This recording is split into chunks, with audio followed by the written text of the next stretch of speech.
कबनूरमधील साठेनगरमध्ये अशुद्ध पाणीपुरवठा. नागरिकांनी मुकादमला धरले धारेवर. कबनूरमधील साठेनगरमध्ये दूषित व अनियमित पाणीपुरवठा होत असल्याने संतप्त महिला व नागरिकांनी ग्रामपंचायतवर धडक देत प्रशासनाला जाब विचारत मुकादमला धारेवर धरले व संताप व्यक्त केला.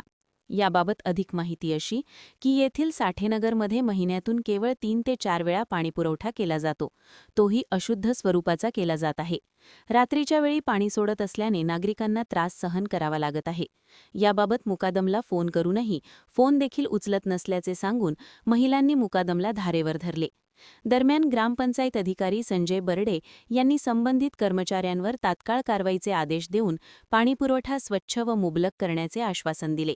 यावेळी विद्या शिंगे, सुरेखा पोवार, लक्ष्मी वडर, सुनीता सुतार, सारिका कुंभार, पाशा भाई, राकेश आवळे, राजू रसाळ, शरद शिंदे, इम्रान मांगोरे, सुकुमार खूट, दीपक घागरे, सुनील दोनवडे, सूरज हुपरे आदी उपस्थित होते.